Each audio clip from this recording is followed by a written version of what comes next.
తమిళనాడులో విజయ్ దళపతి గారు తన గవర్నమెంట్ని ఫామ్ చేయబోతున్నారు.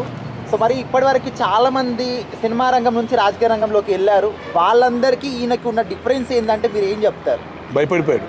రజనీకాంత్ లాంటి వాళ్ళే భయపడిన తమిళనాడు ఈ స్టాలిన్ కుటుంబానికి ఒక సినిమా హీరోనే ఈరోజు సమాధానం చెప్పినాడంటే ఈ క్షణం దాకా నేను నమ్మలేకపోతున్నాను.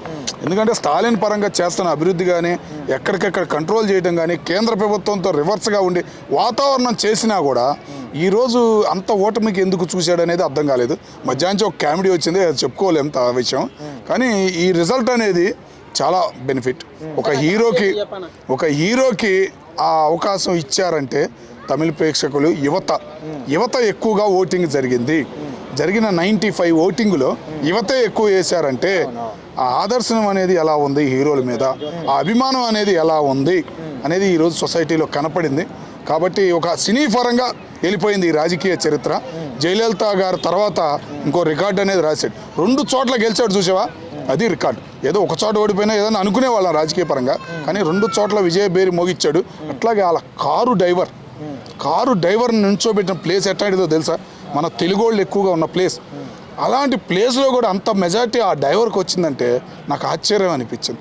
ఏం జరుగుతుంది ఏంటా ఇప్పటికీ అర్థం కావట్లా. అన్ని ఓట్లు పడ్డాయా ఆ వ్యక్తికి? ఏంది అబ్బాయి పేరు కూడా తెలియదు పూర్తిగా, ఎట్లా చేశారు అన్ని ఓట్లు అనేది ఇప్పటికీ నాకు అర్థం కావట్లేదు.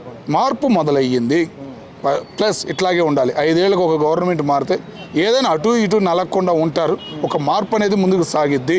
నిలదీసేవాడు ఒకడు కనపడతాడు అనే ఒక ఉత్సాహం అయితే నాకు కనపడింది. అన్న, ఇప్పుడు సినిమా రంగంలో ఉన్న వాళ్ళు ఎంజీఆర్ గారు కావచ్చు, లేకపోతే ఇప్పుడు రీసెంట్గా పవన్ కళ్యాణ్ గారి దగ్గరికి, సో వీళ్ళందరిలో లేని స్పెషాలిటీ విజయ్ గారిలో ఏముంది అంటే మొదటిసారి ఇంత భారీ మెజార్టీ రావడానికి? పవన్ కళ్యాణ్ గారు 10 సంవత్సరాలు కష్టపడ్డారు. వాళ్ళ అన్నగారి పార్టీ నుంచి కూడా కష్టపడ్డాడు, ఓటమిని చూశాడు, తిట్టులు పడ్డాడు, ఎన్నో హింసలు అనేది చూశాడు. కానీ విజయ్ వేరు. ఎన్టీ రామారావు గారు ఎట్లా ఆ మూమెంట్లో వచ్చారో 6 నెలల్లో, ఎన్టీ రామారావు గారు కూడా 9 నెలలు పట్టింది. ఈయన 6 నెలల్లో చరిత్ర రాశాడంటే ఎన్టీ రామారావు గారి తర్వాత ఈయన పేరే చెప్పుకోవాలి. ఓకేనా? అంత బెనిఫిట్ సినీ